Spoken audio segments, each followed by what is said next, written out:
नमस्कार दोस्तों, आप सुन रहे हैं मेरी कहानी मेरी जुबानी।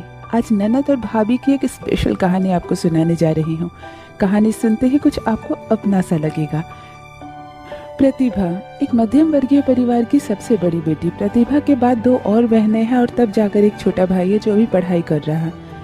तीनों बहनें देखते देखते जवान हो गई है। प्रतिभा के पापा बहुत चिंतित है क्योंकि वो अभी जॉब कर ही रहे हैं। रिटायरमेंट होने में सिर्फ 2 साल बाकी है और तीनों बेटियां सर पर आ गई हैं।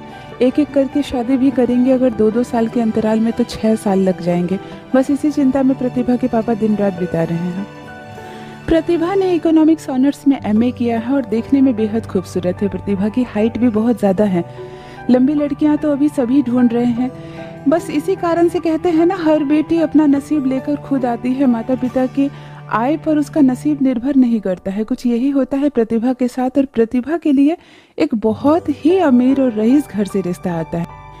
प्रतिभा की पढ़ाई लिखाई, उसके गुण का बखान उसके मौसा जी अपने मित्र से करते हैं और बात यूं ही निकलकर किसी तरह चली जाती है जितेंद्र के घर वालों के पास। जितेंद्र की भी रिश्ते की बात चल रही है। वो लोग ढूंढ रहे हैं एक पढ़ी लिखी और एक घरेलू किस्म की लड़की जो घर में आराम से रह सके। जितेंद्र का पूरा परिवार दिल्ली के एक बहुत बड़े घर में रहता है। साथ में रहती है जितेंद्र की 2 बहनें, एक बड़ी जितेंद्र से उम्र में बड़ी और एक जितेंद्र से छोटी।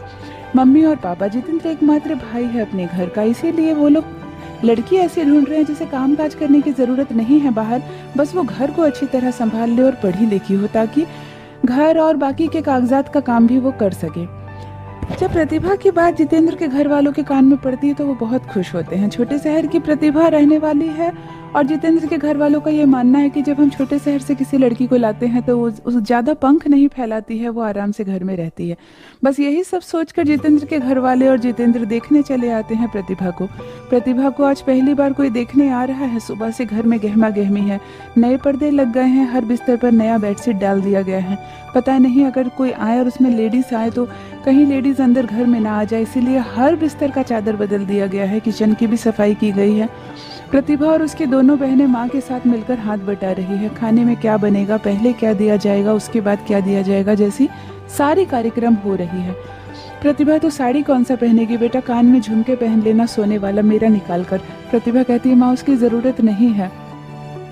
सोने के आभूषण पहनने से कोई खूबसूरत हो जाता है क्या? माँ कहती है नहीं बेटा, लेकिन पीली कलर की साड़ी पहनना और कान में झुमके तेरे ऊपर बहुत अच्छा लगेगा। लंबे बाल है, बाल को खुला रखना। इस तरह के औरतों के कार्यक्रम हो रहे हैं और बस समय आ ही जाता है। मौसा जी लेकर आ जाते हैं जितेंद्र के मम्मी पापा, दोनों बहन, जितेंद्र और जितेंद्र के एक मामा जी को।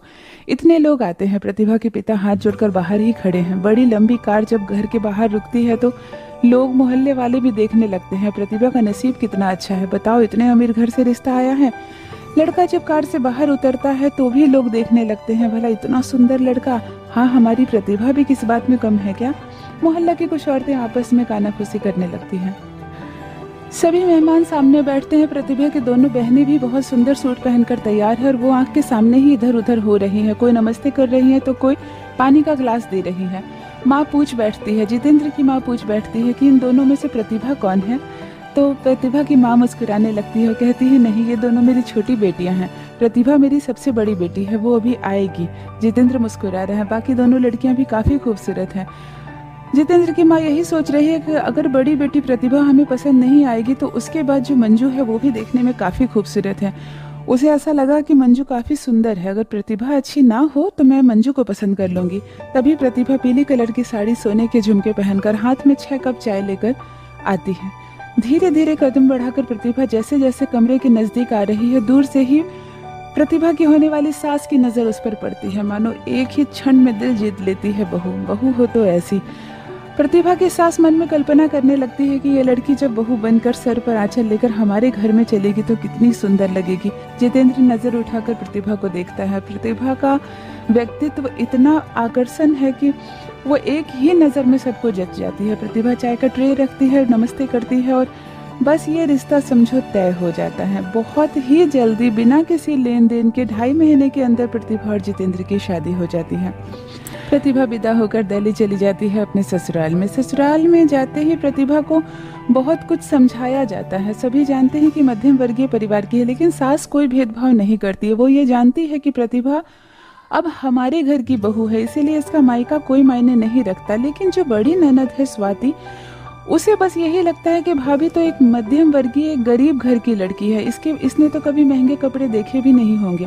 प्रतिभा बहुत सारी साड़ियाँ लेकर आई है, इसीलिए वो जितेंद्र से कहती है कि थोड़ा मार्केट चलिए मेरे साथ, मैं कुछ सलवार सूट और नाइटी खरीदना चाहती हूँ, घर में मुझे कंफर्टेबल लगेगा, गर्मी भी बहुत ज़्यादा है और मैं साड़ी पहनकर नहीं रह सकती हूँ।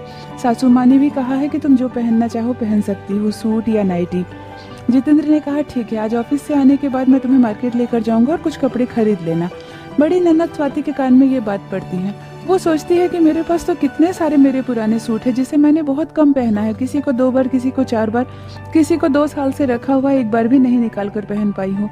क्यों ना मैं ये सारे पुराने कपड़े उठाकर भाभी को दे दूँ। मेरे पास पुराने कपड़े अभी जिस स्थिति में है, भाभी के पास तो कोई नए कपड़े भी नहीं है, सारे महंगे महंगे सूट हैं मेरे। उसने अपनी माँ से कहा कि माँ मैं अपने पुराने सारे कपड़े भाभी को निकाल कर दे रही हूँ, भैया जो नए कपड़े खरीद दे रहे हैं वो भाभी को नहीं मुझे ही खरीद दे, क्योंकि भाभी भी क्या करेगी, उसे बाहर तो जाना है नहीं और इतने महंगे महंगे सूट तो उसने कभी देखा भी नहीं होगा। वो अपना अलमारी खाली करती है और 8-9 जोड़े पुराने सूट निकाल कर रखती है। कुछ सूट तो स्वाति दीदी को अब अटते भी नहीं है, क्योंकि वो जब दुबली पतली सी थी तब से लिया था उसने, और नया कहकर वो साल साल भर अलमीरे में रह गया और स्वाति दीदी अब थोड़ी सी हेल्दी हो गई है। इस वजह से भी वो सारे कपड़े निकाल कर प्रतिभा के पास लेकर जाती हैं। कहती है भाभी ये सारे पुराने कपड़े अब तुम ले लो, तुम्हें ये आ भी जाएंगे, अच्छे से फिट भी हो जाएंगे और सब बहुत अच्छे हैं और महंगे महंगे सूट हैं, तुम्हारे पास तो ऐसा एक भी सूट नहीं होगा। प्रतिभा मुस्कुराती है और कहती है दीदी मुझे इसकी ज़रूरत नहीं है, आप इसे रखिए या किसी ज़रूरतमंद को दे दीजिएगा। स्वाति कहती है कैसी बातें कर रही हूँ, इतने पैसे लगाकर मैंने महंगे महंगे सूट खरीदे हैं, आखिर तुम्हें घर में ही तो पहनना है, तुम ये सब पहन लो। तभी वहाँ सासू माँ आती है, कहती है क्या बात हो रही है ननद भाभी में। प्रतिभा कहती है माँ वो स्वाति दीदी अपने पुराने कपड़े निकाल कर मुझे दे रही हैं और कह रही हैं आज जो मैं खरीदने जा रही हूँ कपड़े वो ना खरीदूँ और मैं ये सारे पुराने ही कपड़े ले लूँ। स्वाति कहती है इसमें क्या बुराई है माँ, मेरे सारे पुराने सूट सब सालों से रखे हुए हैं, मैंने एक बार भी नहीं पहना है, भाभी यही ले लेगी। सासू माँ ने कहा नहीं, इसकी अभी नई शादी हुई है, हमारे में 1.25 साल जब तक शादी का नहीं हो जाता है बहू कोई भी पुराना कपड़ा नहीं पहनेगी। और जहाँ तक तुम्हारे सूट की बात है, तुम्हारी छोटी बहन है वो तो हमेशा मांगती रहती है तुमसे सूट, तुम तो उसे एक भी निकाल कर नहीं देती, न जाने कितनी बार झगड़ा भी कर लिया है तुमने उससे। ये सारे सलवार सूट और जितने सुंदर सुंदर टॉप और ड्रेसेस हैं सब तुम अपनी छोटी बहन नीता को दे दो, प्रतिभा को देने की ज़रूरत नहीं है। प्रतिभा जितेंद्र के साथ जाएगी और कुछ जोड़े नए सलवार सूट खरीद लेगी। भला ननद के पुराने और उतारे हुए कपड़े भाभी क्यों पहनेगी।